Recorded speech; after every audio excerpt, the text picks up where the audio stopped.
ఆలోచించండి, మనల్ని ఎవరైనా తృణీకరించినా, ఎవరు మళ్ళీ ఎన్నిక చేయకపోయినా, నువ్వు చేయకపోతే నాకేంటి గాడిద గుడ్డు ఎలాగ అనుకోవాలి మనం. నువ్వు చెయ్యకపోతే నాకేంటి, నేను ఎక్కడున్నాను తెలుసా? క్రీస్తు యేసునందు ఉన్నాను. ఎక్కడంట? క్రీస్తు యేసునందు ఉన్నాను.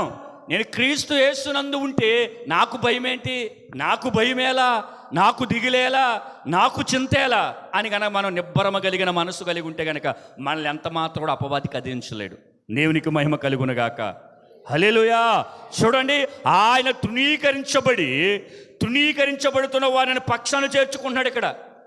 అర్థమైందా? తృణీకరించబడుతున్న వారిని తన పక్షాన్ని చేర్చుకుంటున్నాడు. ఆయన అవమానించబడుతున్న పక్షాన్ని చేర్చుకుంటున్నాడు.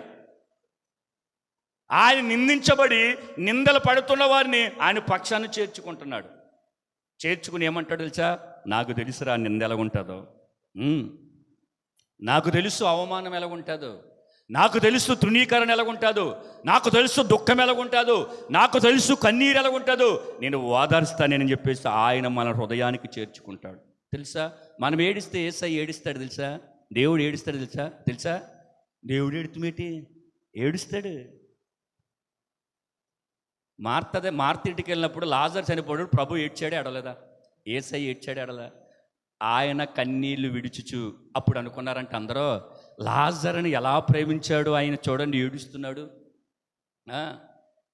కానీ ఆయన మనిషి కుమారుడు కాబట్టి కన్నీరు గార్చాడు, దేవుని కుమారుడు కాబట్టి లాజరును పైకి లేపాడు. దేవుని స్తోత్రం. హల్లెలూయా. మనిషి కుమారుడైతే లేపలేడు, దేవుని కుమారుడైతే ఏడవడు. ఆయన శరీరంతో ఉన్నాడు కాబట్టి, మనిషి కుమారుడు లోకానికి వచ్చాడు కాబట్టి కన్నీరు గార్చాడు. కానీ ఆయన దేవుని కుమారుడు కాబట్టి లాజరు మృతుల్లోంచి పైకి లేపాడు. తెలుసా?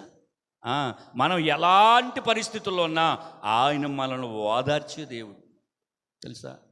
ప్రతి ఒక్కరి జీవితంలో కొన్ని గాయాలు ఉంటాయి, కొన్ని బాధలు ఉంటాయి, కొన్ని ఇబ్బందులు ఉంటాయి. అవి ఎవరికి చెప్పుకోలేరు చాలామంది. అర్థమైందా? మనసుకు గాయమవుతుంది, కానీ ఎవరికి చెప్పుకుంటాం? చెప్పాలి, మనసులో ఉన్న వాళ్ళకి చెప్పుకుంటాం.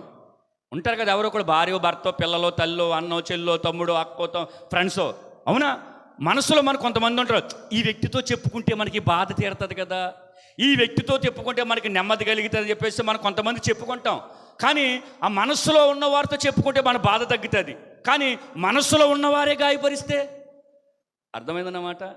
మనసులో ఉన్నవాళ్ళే మనం తృణీకరిస్తే, మనసులో ఉన్నవాళ్ళే మనం గాయపరిస్తే, మనసులో ఉన్నవాళ్ళే మనం చేదరిస్తే ఎక్కడికి వెళ్తాం? ఎవరి దగ్గరికి వెళ్తాం? ఎవరి పక్షాన్ని చేరతాం? అందుకే యేసు ప్రభువు అని, ఇదిగో నా పక్షానికి రండి, మీ కొరకు దినమెల్ల నా చేతులు చాపుతున్నాను అన్నాడు దేవుడు. దేవునికి స్తోత్రం. హల్లెలూయా. ఆయన బాహు ఎలా చాపాడు? ఎవరి కోసం తెలుసా? ఇదిగో ఇటువంటి వారి కొరకే, ఇటువంటి వారి కొరకే. నీ మనస్సులో ఉన్నవారు సైతం కూడా నిన్ను గాయపరిస్తే మనసున్న మహారాజు ఎవరైనా, మనసున్న మహారాజీనా, గొప్ప దేవుడినా, మన బాధపడి ఆయన దగ్గరికి వెళ్ళి మన బాధ అంతా చెప్పుకునేటప్పుడు ఆయన ఏమంటాడు చెప్పనా? నాకంతా తెలుసు. దేవునికి స్తోత్రం. అంతా తెలుసు. అంతే యోబు మాట అంటాడు, ఏమంటాడు తెలుసా? మోసము చేయవారు, మోసపోవువారు ఆయన వశములో ఉన్నారంట. నువ్వేదైనా మోసపోయామనుకో, నువ్వు ఎప్పుడు మోసపోతావో, నిన్ను ఎవరు మోసం చేస్తారో దేవునికి తెలుసు.